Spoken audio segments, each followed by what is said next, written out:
والعاقبة للمتقين. قال الله تبارك وتعالى في كلامه المجيد والفرقان الحميد: بسم الله الرحمن الرحيم. إن الدين عند الله الإسلام. صدق الله العظيم وصدق رسوله النبي الكريم. مولاي صل وسلم دائما أبدا على حبيبك خير الخلق كلهم. رب اشرح لنا صدورنا ويسر لنا أمورنا ويفقه قولنا. معزز حاضرین کرام، میں نے آپ کے سامنے قرآن مجید فرقان حمید کی بہت ہی مشہور و معروف آیت طیبہ کی تلاوت کی، جس میں اللہ تبارک و تعالی نے ارشاد فرمایا کہ ان الدین عند اللہ الاسلام، بے شک دین تو اللہ کے نزدیک اسلام ہی ہے۔ یہ تو ایک مشہور ترجمہ میں نے کیا، ورنہ اس کا ایک ترجمہ دین سے مراد ضابطہ حیات، زندگی کا قانون۔ تو اللہ کے نزدیک زندگی کا ضابطہ، یہ زندگی کا قانون، وہ اسلام ہی ہے۔ الحمدللہ اللہ جل شانہ نے اسلام وہ عظیم دین بنایا ہے کہ جو تمام ادیان کا ناسخ ہے۔ اس سے پہلے جو دین آئے تھے، مذاہب آئے تھے، وہ اپنے اپنے اوقات کے لیے تھے۔ جیسے کہ موسیٰ علیہ السلام کی شریعت وہ ان کے زمانے کے لیے تھی، عیسیٰ علیہ السلام کی شریعت حضور صلی اللہ علیہ وسلم کے ظہور سے پہلے تک تھی۔ اسی طرح ہر نبی کی شریعت ان کی ایک مخصوص زمانے تک رہی۔ جب دین محمدی کا ظہور ہو گیا تو اب کسی دین میں کوئی فیض باقی نہیں رہا، کسی دین میں کوئی تقرب باقی نہیں رہا۔ اب اللہ تک پہنچنے کا صرف یہی ایک راستہ ہے، اور زندگی گزارنے کا بھی یہی ایک طریقہ ہے۔ اور اللہ تبارک و تعالیٰ نے چونکہ اس دین کو قیامت تک باقی رکھنا تھا، تو اس لیے اس کی تعلیمات کو بھی ایسا لچکدار بنایا کہ ہر زمانے کی ہدایت کے لیے اسلام کافی ہے۔ ورنہ ہم دنیا کے دیگر مذاہب کو دیکھیں تو وہاں پر مذاہب کے نام پر چند رسومات کا نام ہے۔ ہندو دھرم کو دیکھ لیجئے، بدھ مت کو دیکھ لیجئے، اور دیگر اس غیر اسلامی مذاہب ہیں، ان کو دیکھ لیجئے تو ان کے یہاں پہ چند رسومات ہیں۔ ان رسومات کا نام ان کا مذہب ہے۔ زندگی میں کیا کرنا ہے، کس طرح زندگی گزارنی ہے، کیا درست ہے، کیا غلط ہے، کیا جائز ہے، کیا ناجائز ہے، ان کے یہاں پر کوئی پیمانہ نہیں ہے۔ اس کے علاوہ اگر ہم الہامی مذاہب میں دیکھیں تو یہودیت اور عیسائیت ہے۔ تو یہودیت میں 10 احکامات ہیں، 10 کمانڈمنٹس، موسیٰ علیہ السلام کے احکام عشرہ ہیں، اور عیسائیت میں شریعت ہے ہی نہیں ہے، چند ایک باتیں ان کے پاس ہے۔ ان کی یہاں پہ بھی زندگی گزارنے کا کوئی ڈھنگ، کوئی طریقہ کچھ بھی نہیں ہے۔ اسلام وہ دین ہے جو ہر زمانے میں 1400 سال سے آج تک لوگوں کی رہنمائی کرتا آ رہا ہے، اور قیامت تک لوگوں کی رہنمائی کرتا رہے گا۔ زمانے کی مختلف صورتیں بدلتی رہی، لوگوں کے مزاج بدلتے رہتے ہیں، موسم تبدیل ہوتے رہتے ہیں، جدید سائنسی ایجادات آتی رہتی ہیں۔ دنیا کے دیگر مذاہب کے اعتبار سے اگر دیکھا جائے تو ان کی یہاں پر خاموشی ہے، لیکن اسلام ہر معاملے میں ہمیں رہنمائی عطا فرماتا ہے۔ کسی معاملے میں ہمیں تنہا نہیں چھوڑتا کہ اس کا کون سا استعمال، کوئی جدید سائنسی تحقیق ہو، کوئی نیا آلہ آ گیا تو اسلام ہمیں بتا دیتا ہے کہ اس کا استعمال کرنا جائز ہے اور اس کا استعمال کرنا ناجائز ہے۔ تو اسی طرح روز بروز نئی نئی چیزیں آ رہی ہیں اور اسلام ان کے احکام بیان کر رہا ہے۔ تو الحمدللہ یہ اسلام کی ہمہ گیریت ہے، اور یہ اس کے سچے ہونے کی دلیل ہے کہ تمام انسانوں کی ہدایت کے لیے کافی ہے۔ اب چونکہ میں نے یہ بات ذکر کی ہے تو دراصل میرا آج گفتگو کا ارادہ ہے موبائل فون کے حوالے سے کہ موبائل فون اس وقت ہر جگہ پہ پہنچ چکا ہے، گھر گھر میں یہ موجود ہے، بڑے تو بڑے بچوں کے پاس بھی موجود ہوتا ہے۔ تو اب اس کا استعمال کون سا درست ہے اور کون سا درست نہیں ہے، اور ہمیں اس سلسلے میں کیا احتیاطیں کرنی چاہیے، اس سے ہم لوگ عاری ہیں۔ اکثر لوگ یہ سمجھتے ہیں کہ ہم لوگ اگر موبائل 2-2 3 رکھیں گے اپنی جیبوں میں تو جناب لوگ بولیں گے بڑا یہ ساہوکار ہے، بڑا پیسے والا آدمی ہے۔ اپنے چھوٹے چھوٹے بچوں کو موبائل دلاتے ہیں تو لوگوں کے سامنے تاکہ ان کی اہمیت ظاہر ہو جائے کہ جناب بڑے پیسے والے لوگ ہیں، تو بڑے پڑھے لکھے لوگ ہیں، یہ بھی دکھانے کے لیے کرتے ہیں، پریسٹیج کو شو کرنے کے لیے کرتے ہیں۔ لیکن موبائل کی وجہ سے بہت سارے فتنے بھی سامنے آئے ہیں، کیونکہ پہلے جب ابتدا میں سیل فون آیا تھا، موبائل فون آیا تھا، تو یہ صرف ایک ٹیلی فون تھا، اور اس ٹیلی فون کے ذریعے آپ صرف بات چیت کر سکتے تھے۔ لیکن آج یہ ٹیلی فون نہیں رہا، بلکہ ایک مکمل کمپیوٹر ہو چکا ہے، مکمل کمپیوٹر بن چکا ہے۔ کمپیوٹر کی جو ضرورت تھی، لوگ پہلے پی سی اپنے گھروں پہ رکھتے تھے اور اس کے ذریعے کام چلاتے تھے، تو پھر اس میں کچھ آسانی پیدا کی، لیپ ٹاپ آ گیا، جناب اس کو لے لے کے بھی آپ گھوم سکتے ہیں، لیکن پھر بھی وہ ایک نوٹ بک ہوتی ہے۔ لیکن اب موبائل نے اس کی ساری کمی دور کر دی ہے۔ اس موبائل کے ذریعے آپ کمپیوٹر کا جو جتنا کام تھا وہ سارا کا سارا کام آپ کر سکتے ہیں۔ تو تمام فنکشن جو کمپیوٹر کے ذریعے ہوتے ہیں وہ اچھے قسم کے موبائل میں سارے کے سارے پائے جاتے ہیں، اور آج ہماری نسل کے ہاتھ میں یہ موبائل فون ہے۔ اس کے بے شمار نقصانات دیکھنے میں آئے ہیں، ان میں سے اگر ہم غور کریں تو ہمارے سامنے ہے کہ بچے اور بچیاں اس کی وجہ سے بہت آوارگی میں مبتلا ہو چکے ہیں۔ آپ یقین مانیے کہ میرے پاس ایک خاتون آئی روحانی علاج کے سلسلے میں کہ میرا بیٹا آوارہ ہو گیا ہے، جس کو آپ دیکھیں تو بھائی کیا آوارگی ہے اس میں۔ لڑکے کی عمر باموش کے 21 سال ہوگی، تو اس نے بتایا کہ اس نے 4 شادیاں کی ہوئی ہیں۔ 21 سال عمر ہے لڑکے کی اور 4 شادیاں کی ہیں موبائل فون کے ذریعے۔ موبائل فون کے ذریعے لڑکیوں کو سیٹ کیا۔ لڑکیوں کی عمر کسی کی 16 سال، کسی کی 17 سال، کسی کی 19 سال، یہ لڑکیوں کی عمر ہے۔ تو ان کے ماں باپ نے بھی اپنے پریسٹیج کو شو کرنے کے لیے اپنی بیٹیوں کے ہاتھ میں موبائل دے دیا ہوگا کہ ہماری بیٹی تو بڑی قابل اعتماد ہے۔ نہیں نہیں، ایسی کوئی بات نہیں ہے۔ حالانکہ نفس پر اعتماد کرنا یہ سراسر دھوکے کا سودا ہے۔ دوسرے کے نفس پہ اعتماد کرنا تو بڑی بات ہے، خود انسان اپنے نفس پہ بھی اعتماد نہیں کر سکتا۔ حضرت سیدنا یوسف علیہ السلام کا قول اللہ نے قرآن مجید فرقان حمید میں حکایتاً بیان فرمایا۔ وہ فرماتے ہیں وما ابرئ عن نفسی ان النفس لامارۃ بالسوء، میں اپنے نفس سے بے پرواہ نہیں ہو سکتا۔ یہ کون فرما رہے ہیں؟ جو اللہ کے نبی ہیں، جو معصوم ہیں، جو سیدنا یوسف علیہ السلام ہیں۔ اور میں اپنے نفس کے بارے میں بے پرواہ نہیں ہوں۔ کیوں؟ یہ نفس تو ہمیشہ برائی کا حکم دیتا ہے، ہمیشہ برائی کا حکم، ان النفس لامارۃ بالسوء، یہ ضرور ضرور برائی کا حکم دیتا ہے۔ تو اللہ کا نفس، نبی کا نفس کتنا پاکیزہ ہوتا ہے کہ جن کے لیے معصوم کا لفظ آیا ہے، وہ ہماری تعلیم کے لیے ارشاد فرما رہے ہیں۔ تو ہم سمجھدار ہو کر بھی اپنے نفس پہ اعتماد نہیں کر سکتے، کب یہ بہک جائے، کب برائی میں پڑ جائے۔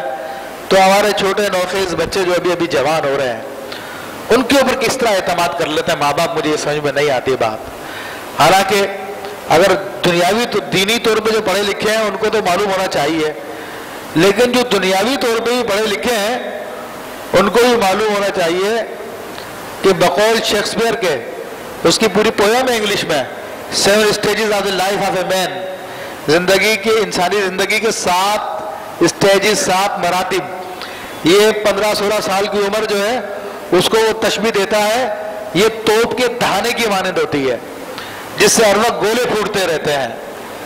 اس وقت جوش ہوتا ہے، امنگیں ہوتی ہیں نوجوان بچے بچیوں میں، اور فطری طور پہ اللہ تبارک و تعالیٰ نے مرد کے اندر مردانہ جذبات اور عورت کے اندر زنانہ جذبات پیدا فرمائے جو اس عمر میں بہت پیک پر ہوتے ہیں. جس قدر پیک پر اس عمر میں ہوتے ہیں وہ زندگی کے کسی مقام پر نہیں ہوتے وہ جذبات. اسی لیے اللہ کے رسول صلی اللہ علیہ وسلم کی سنت کو دیکھیے کہ آپ کی تعلیمات کے مطابق خود آپ نے فاطمۃ الزہرا رضی اللہ تعالیٰ کی شادی 20 سال کی عمر میں کر دی تھی تقریباً. بڑے بڑے اولیاء کرام کو دیکھیے, شاہ ولی اللہ مودودی دہلوی رحمۃ اللہ کی شادی 15 سال کی عمر میں ہو گئی تھی. تو یہ وہ عمر ہوتی ہے جو نہایت خطرناک عمر ہوتی ہے, جس کے بارے میں ہم نہایت غفلت میں ہیں اور بچیوں پہ اعتماد کرتے ہیں اور ان کے ہاتھ میں یہ چیزیں دے دیتے ہیں. ظاہر سی بات ہے ایک فطری تقاضا ہے, اور فطری تقاضا جب پیدا ہوتا ہے تو اس کو نکالنے کے لیے کوئی نہ کوئی موقع چاہیے ہوتا ہے. اب موبائل فون کا یہ عالم ہے, جیسا کہ میں نے بتایا کہ پورا کمپیوٹر ہے. اس موبائل فون کے ذریعے دنیا کی گندی ترین ویب سائٹس بھی دیکھی جا سکتی ہیں, اچھی ترین ویب سائٹس بھی دیکھی جا سکتی ہیں. اس موبائل فون کے ذریعے چونکہ اب پیکیجز آ چکے ہیں, پیسوں کا اتنا مسئلہ نہیں ہوتا ہے, آپ پورے دن گفتگو کرتے رہیں 5 روپے لگیں گے آپ کے, ایسے پیکیجز آ گئے ہیں. تو وہ پیکیج کے ذریعے لوگ اپنا کام کرتے ہیں اور مختلف جگہوں پہ نمبر ملاتے رہتے ہیں, کہیں پہ بھی کوئی سیٹنگ ہو جائے اور اس پہ پھر وہ اپنا معاملہ کر لینا شروع کر دیتے ہیں. اتنے کیسز ہیں جو ٹیلیویژن میں بھی آئے دن بتائے جاتے رہتے ہیں. تو میرے بھائیو اس سلسلے میں آپ جو احتیاط کر سکتے ہیں وہ احتیاط کریں. بلا ضرورت اپنے بچوں کے ہاتھ میں موبائل فون نہ دیں. جب موبائل فون نہیں تھا تب بھی کام چلتا تھا, اب بھی کام چل سکتا ہے. ہاں جب وہ سمجھدار ہو جائے, بالغ ہو جائے اور اس پہ ایسا سمجھے کہ ہاں مناسب ہے اور اس کی ضرورت بھی ہے تو پھر تو دینے میں حرج نہیں ہے. ورنہ انٹرنیٹ پیکیج بھی بہت سستے ہوتے ہیں, وہ بھی فری کے قریب ہوتے ہیں. جو آپ جیب خرچ دیں گے بچہ اسی کے طرح انٹرنیٹ پیکیج بھی خرید لے گا. تو اس میں بڑی احتیاط کی ضرورت ہے. اور جہاں تک دینی ویب سائٹس دیکھنے کا تعلق ہے, دینی ویب سائٹس وہ بھی بڑی خطرناک ہے, کیونکہ انٹرنیٹ پر ہر ویب سائٹ قابل اعتماد نہیں ہے. آج لوگوں کا مفتی, لوگوں کا عالم, لوگوں کا اسکالر گوگل بنا ہوا ہے. گوگل میں کوئی بھی لفظ ڈالتے ہیں, اس سے سرچ کرتے ہیں, وہ 10-15 ویب سائٹ سامنے لے آتا ہے. اس ویب سائٹ پہ آپ کلک کریں گے تو آپ کو جو معلومات لینی ہے وہ معلومات مل جائے گی. اب یہ ویب سائٹ کس کی ہے؟ کسی بدمذہب کی ہے, کسی گمراہ کی ہے, کوئی پتہ نہیں ہے. بچوں کو تو ویسے ہی معلوم نہیں ہوتا, تو وہ بولتے اسلام کی معلومات پڑھنا شروع کر دیتے ہیں. اور آپ کی معلومات کے لیے اندازہ ہونا چاہیے, قادیانیوں کی اپنی ویب سائٹ ہے دی اسلام کے نام سے. تو بچہ تو فرق نہیں کرے گا یہ کس کی ہے, مسلمانوں کی ہے, کافروں کی ہے. اسی طرح خود یہودیوں نے, عیسائیوں نے باقاعدہ اسلام کے نام سے ویب سائٹ بنائی ہوئی ہے, جن کے اندر ایسا مواد رکھا ہوا ہے کہ میں سمجھتا ہوں کہ ایک عام پڑھا لکھا آدمی جس کو دینی معلومات نہیں لیکن دنیاوی ڈگری ہے, وہ اس کو پڑھے گا تو کافر ہو کے اٹھے گا. اتنا خطرناک قسم کا مواد ہے. احادیث بخاری کے حوالے اس میں مل جائیں گے, آپ کو مسلم شریف کے حوالے مل جائیں گے. وہ حدیث کس موقع پہ تھی, کس موقع پہ استعمال کی جا رہی ہے, کہاں استعمال کی جا رہی ہے, لوگوں کو تو نہیں معلوم. جو عالم ہے وہ جانتا ہے کہ یہ کس موقع کی بات تھی, کہاں کی بات تھی اور کس طرح سے استعمال ہو رہی ہے. تو وہ تو ان کی گمراہی سے بچے گا انشاءاللہ تعالی. لیکن ایک عام آدمی کا معاملہ جہاں تک میں آپ کو بتاؤں, میرا خدشہ یہی ہے کہ وہ کافر ہو کے اٹھے گا. آپ اندازہ کریں, ایک مرتبہ تقریباً آج سے 15 سال پہلے کچھ لڑکوں نے مجھے کوشچنز دیے جو ایک عیسائی کی جانب سے کوشچنز تھے, اور اس نے باقاعدہ ٹیسٹی منی یعنی شہادت نامہ تھا. وہ یہ عیسائیوں کا تبلیغ کا ایک طریقہ ہے, اور اس نے اولڈ ٹیسٹامنٹ جو کہ یہودیوں کی کتابیں ہیں ان میں سے خود احادیث اور قرآن میں سے کچھ باتیں لے کر یہی دعویٰ کیا کہ عیسیٰ علیہ السلام اللہ کے بیٹے ہیں معاذ اللہ, اور اس پر اس نے بڑے دلائل دیے. بلکہ وہ کہتا ہے کہ میں مسلمان تھا اور مسلمان کنٹری کا رہنے والا تھا, عرب کنٹری میں رہتا تھا اور میرا نام فلاں تھا, میں ایک صوفی گھرانے سے تعلق رکھتا تھا, لیکن میں اعلیٰ تعلیمات کے لیے جب میں باہر گیا تو وہاں پر جا کے مجھے پتا چلا کہ یار دین تو کچھ اور ہے، سب ہم تو غلطی کے اندر مبتلا ہیں. یہاں تک کہ اس نے بڑے دلائل دے کر کہا کہ پھر میں عیسائی ہو گیا اور میں نے اپنا نام عبدالصلیب رکھا. عبدالصلیب کا مطلب صلیب کا بندہ ہے، کراس کا بندہ، جو عیسائیوں کا نشان ہے. وہ اس نے اپنا نام رکھ لیا اور اس کے وہ ڈاکومنٹ تقریباً 25 صفحات کے ڈاکومنٹ ہے جو دلائل سے بھرے ہوئے ہیں. تو لڑکوں نے پریشان ہو کے مجھے دیے، تو میں نے اس کو دیکھا، اللہ کے فضل و کرم سے میں نے اس کا جواب لکھا. تقریباً 70 صفحات پہ اس کا جواب ہے، 75 صفحات پہ جواب ہے. وہ میری ویب سائٹ ہے www.toobawelfare.com، اس پر وہ جواب میں نے ڈالا ہوا ہے. اس کتاب کا نام میں رکھا answer to a cross worshipper, سلیب کے پجاری کو جواب. تو وہ جواب لکھ کے اس کو بھیجا گیا، تو وہاں سے سوائے گالیوں کے کچھ بھی نہیں آیا، کیونکہ وہ جواب دے ہی نہیں سکتے تھے. الحمدللہ اس کتاب کے اندر میں نے ان کی کتابوں سے نبی علیہ الصلوۃ والسلام کی نبوت کو ثابت کیا، ان کے مذہب کے بطلان کو ثابت کیا، تو جس کا وہ جواب دے ہی نہیں سکتے. لیکن جو عام مسلمان بیچارہ ہے وہ تو بڑھ کے کافر ہو جائے گا. اس کو وہ خود کہہ رہا میں مسلمان تھا، میں تو پھر یہ میں نے حقائق دیکھے تو مسلمان ہو گیا. تو ہمارے بچوں کے ہاتھ میں یہ چیزیں ہیں، آپ اندازہ کر لیجیے بچے کیا سے کیا ہو سکتے ہیں. اور پریکٹیکلی دبئی میں مجھے ایک فیملی نے بلایا روحانی علاج کے لیے، تو انہوں نے اپنے بیٹے سے ملایا تو کہنے لگے کہ یہ میرا بیٹا ہے فلانا ہے. میں نے کہا کیسا ہے یہ؟ کہنے لگا مفتی صاحب نہ یہ مسلمان ہے، نہ یہ کافر ہے، نہ یہ یہودی ہے، نہ یہ عیسائی ہے، نہ یہ ہندو ہے، یہ بس درمیان میں ہے. کبھی کچھ بن جاتا کبھی کچھ بن جاتا. بڑے بڑے بال اس نے رکھے ہوئے تھے، داڑھی اس نے بڑھائی ہوئی تھی، عجیب صوفی عجیب اس نے حلیہ بنایا ہوا تھا. ہوا ایک لڑکی سے عشق میں مبتلا ہوا تھا، عیسائی لڑکی سے، یورپ کی لڑکی سے. اس کو بلا بھی لیا تھا، شادی بھی کر لی تھی، سارے معاملات بھی ہو گئے تھے، لیکن کافر لڑکا ہو گیا وہ. یہ پریکٹیکلی بات میں بتا رہا ہوں آپ کو. تو بڑی احتیاط کی ضرورت ہے. باتیں بہت اس سلسلے میں، لیکن المختصر یہ کہ آپ بچے کو موبائل دے رہے ہیں تو اس کا استعمال، اس کا انٹرنیٹ بند رکھیں. اگر انٹرنیٹ یوز کرواتے ہیں کمپیوٹر پہ یا موبائل پہ تو اپنے سامنے بٹھا کے استعمال کروائیں. اس کو تنہائی میں کسی کونے میں جا کے بیٹھنا ہرگز مت دیں، اس کو اپنے سامنے یوز کروائیں. یہ لازم ہے والدین پہ. اعتماد کریں گے تو بڑے مکار پہ اعتماد کریں گے، نفس پہ اعتماد کریں گے، جس پہ اللہ کے نبی نے بھی اعتماد کرنے سے انکار کر دیا تھا. تو جو لوگ کہتے ہیں نہیں جی میرے بچے تو بہت معصوم ہیں، بہت شریف ہیں، تو ان کو اللہ کے نبی کے اس قول سے عبرت لینی چاہیے کہ وہ فرماتے ہیں کہ میں اپنے نفس کے بارے میں بے پرواہ نہیں ہوں، نفس تو ہمیشہ برائی کا حکم دیتا ہے. پھر موبائل فون کے استعمال میں موٹی موٹی باتیں بتا رہا ہوں کہ لوگ گانوں کی دھنیں رکھتے ہیں، رنگ ٹیون ہوتی ہے تو جیسے ہی رنگ کرو تو جناب گانے کی دھن بجنا شروع ہو جاتی ہے. تو یہ مفت کا گناہ لوگ کماتے ہیں.